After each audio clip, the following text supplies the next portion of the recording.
आप सोच रहे होंगे कि हम वर्मी कंपोस्टिंग कर क्यों रहे हैं, जब फर्टिलाइज़र हमें चाहिए और वो वाले वर्मी जो हमारे पास किचन वेस्ट या अपना कैटल डंग है उसी को डायरेक्टली हम अपने फील्ड्स में क्यों नहीं डाल सकते। ये वर्मी कंपोस्टिंग की पूरी बात आ कहाँ से रही है, तो उसका कारण ये है आप सीधा सीधा अपना जो कैटल फीड है उसको अपने फील्ड्स में नहीं डाल सकते। उसके 2-3 कारण होते हैं।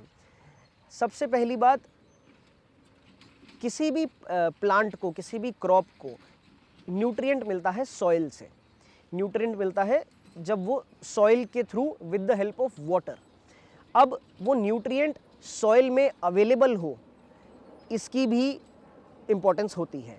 आपने सीधा सीधा कैटल डंग या बायोडिग्रेडेबल वेस्ट डाल दिया तो वो इतना ब्रेक डाउन नहीं हो चुका अपने नेचर में अभी तक, इतना डीके या इतना सड़ा गला नहीं है कि उसे सॉइल अब्जॉर्ब कर पाए और सॉइल और वाटर के मीडियम से प्लांट या क्रॉप आपकी अब्जॉर्ब कर जाए।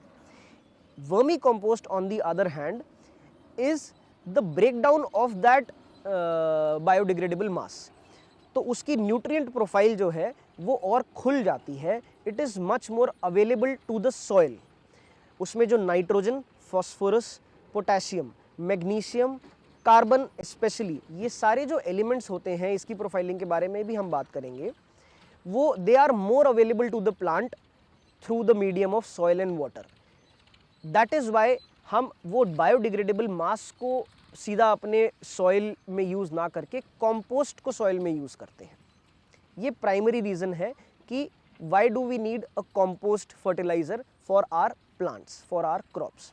वर्मी कंपोस्ट जब आपने अपने सॉइल में डाला, कोई भी compost fertiliser, organic fertiliser, specially हम यहाँ पे वर्मी कंपोस्ट की बात कर रहे हैं, उसका जो प्राइमरी टास्क है वो डायरेक्टली प्लांट को सप्लाई करना या क्रॉप को सप्लाई करना नहीं है। उसका काम है सॉइल को करेक्ट करना। नाउ व्हेन आई से सॉइल को करेक्ट करना, what do I mean by correcting the soil is, आपकी सॉइल में कोई एक प्लांट ऑलरेडी था, उसने उसके न्यूट्रिएंट्स को डिप्लीट कर दिया ओवर ईयर्स, उसमें आपको न्यूट्रिएंट्स भी ऐड करने पड़ेंगे। सॉइल की धीरे धीरे पोरोसिटी जिसको कहते हैं वो जाती रहती है, उसे करेक्ट करना की ज़रूरत होती है। वाटर रिटेंशन, कितनी आपका सॉइल जो है वो वाटर होल्ड कर पाती है, क्योंकि water is the medium for the nutrients to travel from the soil to your plant, to your crop. तो वो वाटर सॉइल आपकी रिटेन कर पाए करेक्ट मात्रा में, उसको करेक्ट करना पड़ जाता है ओवर द ईयर्स, एंड इसीलिए वर्मी कंपोस्ट उसमें डाला जाता है। वर्मी कंपोस्ट वाटर रिटेंशन बढ़ाता है सॉइल की, न्यूट्रिएंट प्रोफाइल बढ़ाता है सॉइल की, और आपको सॉइल का टेक्सचर बढ़ाता है।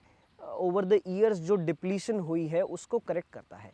Even before you germinate your plants और क्रॉप्स, पहले से पहले जो आज तक इनऑर्गेनिक फार्मिंग करते आए हैं, अगर उन्हें ऑर्गेनिक फार्मिंग पे शिफ्ट करना है तो पहले उन्हें अपना पूरा लैंड को ऑर्गेनिक बनाना पड़ता है, अपनी सॉइल को ऑर्गेनिक बनाना पड़ता है। ये एकाएक एकदम से नहीं होता, बट इसमें इसका कहने का मतलब ये है कि उन्हें भारी मात्रा में पहली बार वर्मी कंपोस्ट अपनी फील्ड में ऐड करना पड़ता है, जिससे वो सारी चीज़ें जो अभी हमने डिस्कस करी वो सॉइल की करेक्ट हो पाए। फिर वो सीड्स कल्टीवेट करते हैं, जर्मिनेशन होती है, and then again as per the crop requirement और the plant requirement vermi compost दोबारा डाला जाता है जर्मिनेशन के बाद, at the time and also at the time of boring the fruit.